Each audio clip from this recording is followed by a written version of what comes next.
नमस्कार, बहुत स्वागत है आप सभी का भारत अपडेट पर। मैं हूं आपके साथ शालिनी शुक्ला। खबरों की शुरुआत करते हैं सीधा इस वक्त की बड़ी खबर के साथ। बता दें कि शिवसेना में शामिल हुए गोविंदा। जी हां, बता दें कि अभिनेता और पूर्व कांग्रेस सांसद है गोविंदा। मुंबई नॉर्थ वेस्ट से चुनाव लड़ सकते हैं गोविंदा। इस वक्त की बड़ी खबर सामने आ रही है। बता दें कि सीएम एकनाथ शिंदे की मौजूदगी में हुए हैं शामिल। इस वक्त की बड़ी खबर सामने आ रही है। बता दें कि सीएम एकनाथ शिंदे की मौजूदगी में शामिल हुए हैं अभिनेता गोविंदा। शिवसेना में शामिल हुए हैं अभिनेता गोविंदा।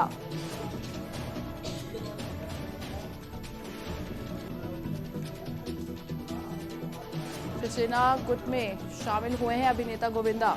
इस वक्त ये बड़ी खबर सामने आ रही है। बता दें कि अभिनेता और पूर्व कांग्रेस सांसद हैं गोविंदा। मुंबई के नॉर्थ वेस्ट से चुनाव लड़ सकते हैं गोविंदा। सीएम एकनाथ शिंदे की मौजूदगी में हुए हैं शामिल। शिवसेना गुट में शामिल हुए हैं अभिनेता गोविंदा। बता दें कि शिवसेना गुट में शामिल हो चुके एकनाथ शिंदे की मौजूदगी में अभिनेता गोविंदा शामिल हुए हैं। साथ ही वो पूर्व कांग्रेस सांसद रह चुके हैं।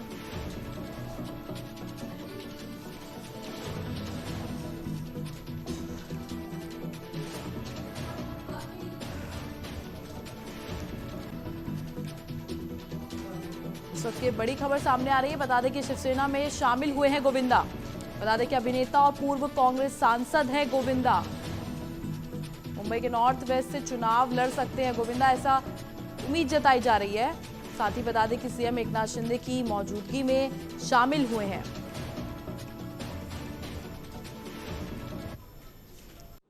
किंवा चित्रकूट असो, जे काही आहे ते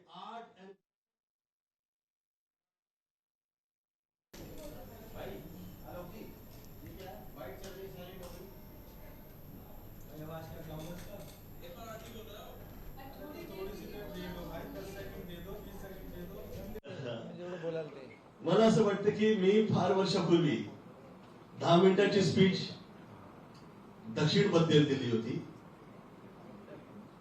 आज पुन्हा ही 10 मिनिटाची स्पीच जी आहे, आईच्या कृपेनं, देवाच्या कृपेनं ही स्पीच नसून न होता ती सत्य व्हावी अशी मी प्रार्थना करतो। कारण फिल्म सिटी हे जे आर्ट अँड कल्चरची ही जी जागा आहे, ही जगात असल्या स्तरावर जाऊन पोहोचू शकते जी जगातली सगळ्यात, Mumbai is the modern city आणि त्यातली जगातली जास्तीत जास्त मॉडर्न प्लेस जो काही असू शकतो इन फ्युचर, मला असं वाटतं त्यांनी फिल्म सिटी ती मॉडर्न तर आहेच। फार फार वर्ष झाले आम्ही जी मुंबई बघायचो ती सुरुवातीला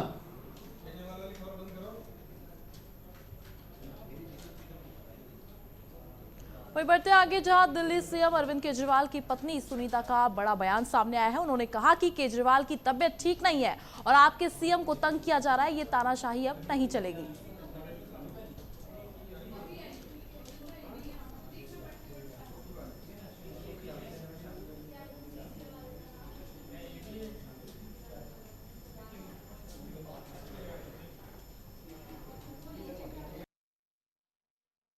के बारे में तबीयत अभी ठीक नहीं चल रही है, उनके शुगर लेवल्स बड़े इरेगुलर चल रहे हैं। जी मैम, हेल्थ को लेकर काफी कंसर्न है। आपके सीएम को बहुत तंग किया जा रहा है, बहुत परेशान किया जा रहा है, जनता जानती है। उनकी तबीयत अभी ठीक नहीं है। तो दिया है, उनको बहुत परेशान किया जा रहा है, बहुत तंग कर रहे हैं उनको।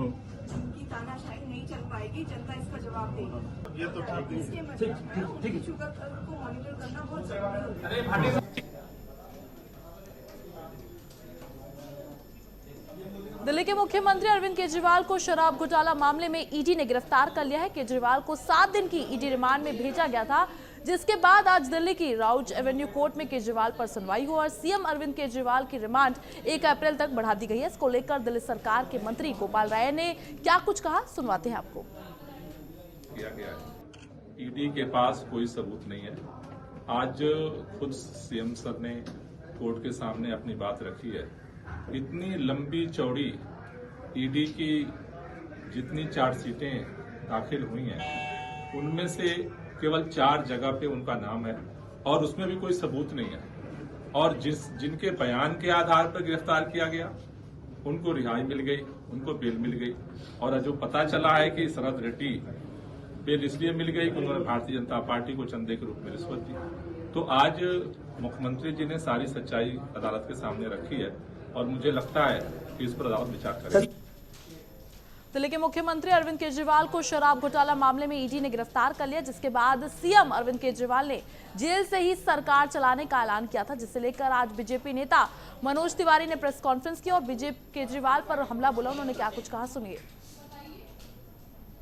नौटंकी, वो नौटंकी इसी बात का है कि आप स्वीकार कर लो हमारी पत्नी को, और वैसे भी वो बैठने तो लगी हैं। आतिशी जी का कोई हमने प्रेस कॉन्फ्रेंस उस चेयर पे बैठ के नहीं देखा जिस चेयर पे अरविंद केजरीवाल जी की पत्नी ने बैठ के प्रेस कॉन्फ्रेंस किया है। वही चेयर जिस पे अरविंद केजरीवाल जी भी कभी बैठ करके तमाम झूठ बोला करते थे। तब हमें इस बात को समझना पड़ेगा कि आप अंदरूनी सत्ता संघर्ष में उलझ गई है और दिल्ली फंस के रह गई है। आज हम प्रचार करने के लिए जिन भी गली में जाते हैं तो कई जगह तो लोग गंदे पानी के लिए हमको पकड़ लेते हैं। हम बड़ी मुश्किल से 10 मिनट में समझाते हैं, भैया मैं केजरीवाल वाला नहीं हूं, मैं तो, और बड़ी मुश्किल से जान बचानी पड़ती है। तब समझ में उनको आता है कि क्या स्थिति है, किसने बनाया, कैसे कर दिया, 25 साल से दिल्ली को कैसे कर। लोकसभा चुनाव नजदीक है, सभी पार्टियां तैयारियों में लगी है। वहीं हरियाणा की बात करें तो हरियाणा के पूर्व सीएम मनोहर लाल ने पद से इस्तीफा देकर करनाल से लोकसभा चुनाव लड़ने का फैसला किया। वहीं लोकसभा चुनाव को लेकर जेजेपी नेता दुष्यंत चौटाला ने बयान दिया है। उन्होंने कहा कि पार्टी की पीएसी की बैठक में यह निर्णय लिया गया है, जेजेपी सभी 10 लोकसभा सीटों पर मजबूती के साथ उतरेगी, उन सीटों को जीतने का प्रयास करेगी। मजबूती से उन सीटों को जीतने का भी कार्य करें। प्राथमिक तौर के जो स्क्रीनिंग है उस पर चर्चा हुई है और जल्द जो संभावित उम्मीदवार हैं उनके नामों की पार्टी घोषणा भी करने का काम करेगी। मेरा ये मानना है कि जिस तरह के प्रदेश के हालात, प्रदेश की परिस्थिति को देखते हुए लोग बढ़ चढ़कर वोट भी डालेंगे और पार्टी के कार्यकर्ता जो भी हरीश साल्वे समेत देश भर के 600 वकीलों ने chief justice of India D Y Chandrachud को पत्र लिखकर न्यायपालिका पर सवाल उठाने को लेकर चिंता जाहिर की है। पत्र में उन्होंने लिखा कि न्यायपालिका की अखंडता को कमजोर करने के लिए ग्रुप काम कर रहा है। वकीलों के मुताबिक ये ग्रुप न्यायिक फैसलों को प्रभावित करने के लिए दबाव की रणनीति अपना रहा है, खासकर राजनीतिक हस्तियों और भ्रष्टाचार के आरोपों से जुड़े मामलों में। उनका तर्क ये है कि कार्रवाइयां लोकतांत्रिक ढांचे और न्यायिक प्रतिक्रियाओं में रखे गए भरोसे के लिए एक महत्वपूर्ण खतरा पैदा करती है। इनका उद्देश्य वर्तमान कार्रवाई को बदनाम करना और अदालतों में जनता के विश्वास को कम करना है।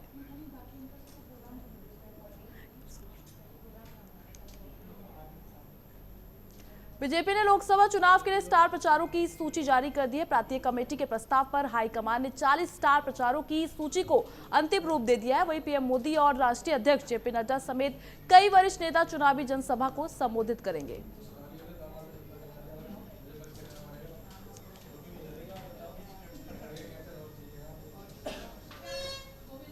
बता दें कि बीजेपी ने जारी कर दी है स्टार प्रचारकों की ये सूची। वहीं सीएम योगी समेत 40 स्टार प्रचारकों के नाम इसमें शामिल हैं।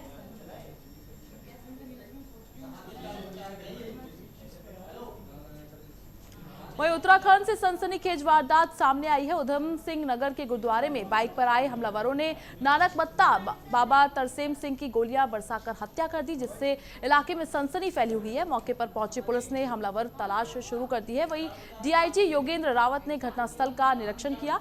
कार सेवा डेरा प्रमुख नानक मत्ता बाबा तरसेम सिंह मोटरसाइकिल से आए। अज्ञात हमलावर ने गोली मार दी। गंभीर रूप से घायल तरसेम सिंह को इलाज के लिए खटीमा के निजी अस्पताल ले जाया गया है, जहां उनकी मौत हो गई है। अस्पताल में तरसेम सिंह को देखने के लिए लोगों की भीड़ जमा हो गई है। हम लोगों के पास करीब 7 बजे के लगभग सूचना आई थी कि आज उससे करीब आधा पौन घंटा पहले लगभग 6:15 साढ़े 6 बजे के बीच में नानक मत्ता गुरुद्वारे में 2 नकाबपोश हमलावर घुसे और इन्होंने जो वहाँ डेरे के पुराने प्रमुख जी रह रहे थे बाबा तरसेम सिंह जी, उन पे गोलियां चलाई और उनको घायल अवस्था में खटीमा में अस्पताल में ले गए थे। पर अभी तक जो मुझे जानकारी मिली है थोड़ी देर पहले कि संभवतः वो उनकी मृत्यु हो चुकी है।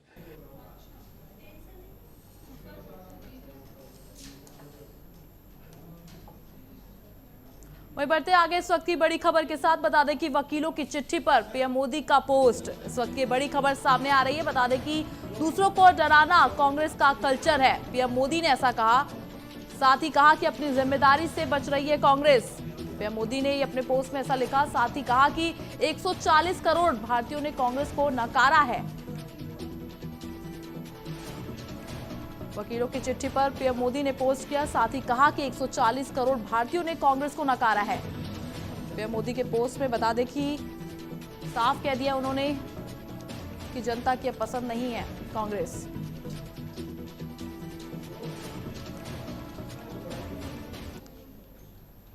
वकीलों की चिट्ठी पर पीएम मोदी ने पोस्ट किया है और कांग्रेस पर जमकर निशाना साधा है। उन्होंने कहा कि दूसरों को डराना कांग्रेस का एक कल्चर है। साथ ही अपनी जिम्मेदारी से बच रही है कांग्रेस।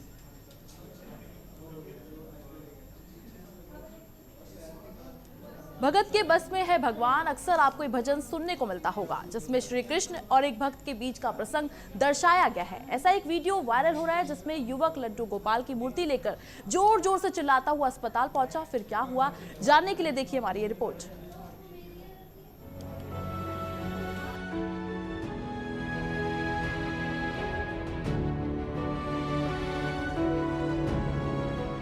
डॉक्टर साहब, मेरे लड्डू गोपाल को चोट लग गई, इनका इलाज कर दो। अस्पताल में रोता हुआ यह व्यक्ति कोई और नहीं बल्कि भगवान श्री कृष्ण का परम भक्त है, जो डॉक्टर के सामने जोर जोर से चिल्ला रहा है और रो रहा है। दिखाओ सब ना फोटो ऊपर तक ऊपर का हम लोग दिखाना है, दिखाओ।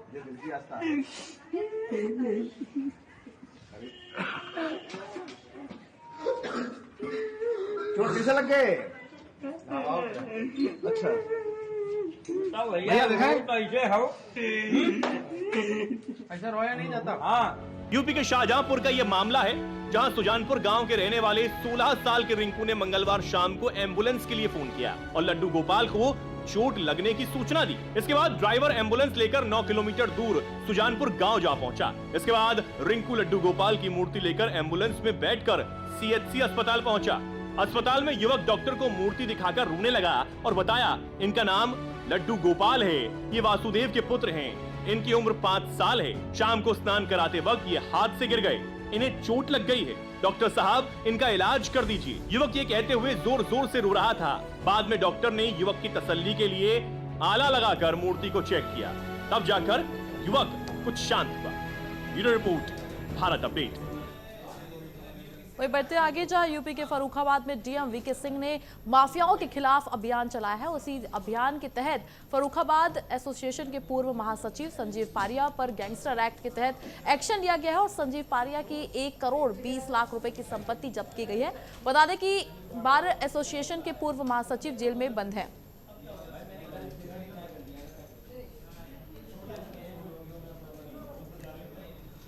खबर यूपी के फर्रुखाबाद से है, जहां पर बार एसोसिएशन के पूर्व का जब्त कर लिया गया है। गैंगस्टर एक्ट के तहत ये एक्शन लिया गया है। फर्रुखाबाद में माफियाओं के खिलाफ ये अभियान चलाया जा रहा है।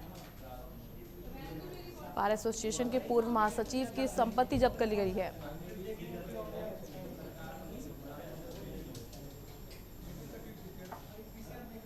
धर्मशाला है जो पूरी तरह से सरकारी संपत्ति रही है और 1922 से बजट के थ्रू तहसीलदार सदर इसके जो है प्रशासक रहे थे। बीच में अभियुक्त जो है संजीव पारिया एक व्यक्ति हैं जिनके विरुद्ध सरकार बनाम संजीव पारिया वाद संख्या 8/2024 अंतर्गत गैंगस्टर अधिनियम डीएम सर ने आदेश पारित करके ये संपत्ति सीज करने का आदेश किया हुआ है और मुझे फिर के क्रम में डीएम सर कानपुर आगजनी केस में आज Kanpur special MP MLA court में सपा विधायक इरफान सोलंकी केस में फैसला चल गया है। मामले में कोर्ट ने 4 अप्रैल को तारीख तय की है। बता दें कि इरफान सोलंकी और रिजवान सोलंकी समेत सभी आरोपी आज कोर्ट में पेश हुए थे।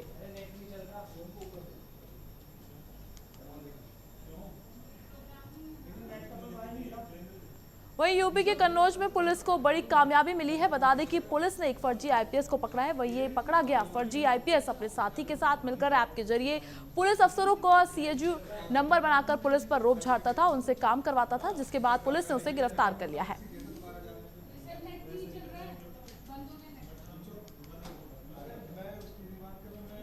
उस व्यक्ति ने अपने आप को एडीजी पीएचक्यू के नाम से इंट्रोड्यूस कराया और उसने बताया कि 2 बोतल शराब मेरे एक जानने वाले को दे दिया जाए और जो नंबर डिस्प्ले हो रहा था वो जो एडीजी पीएचक्यू का सीयूजी नंबर है वही डिस्प्ले हो रहा था।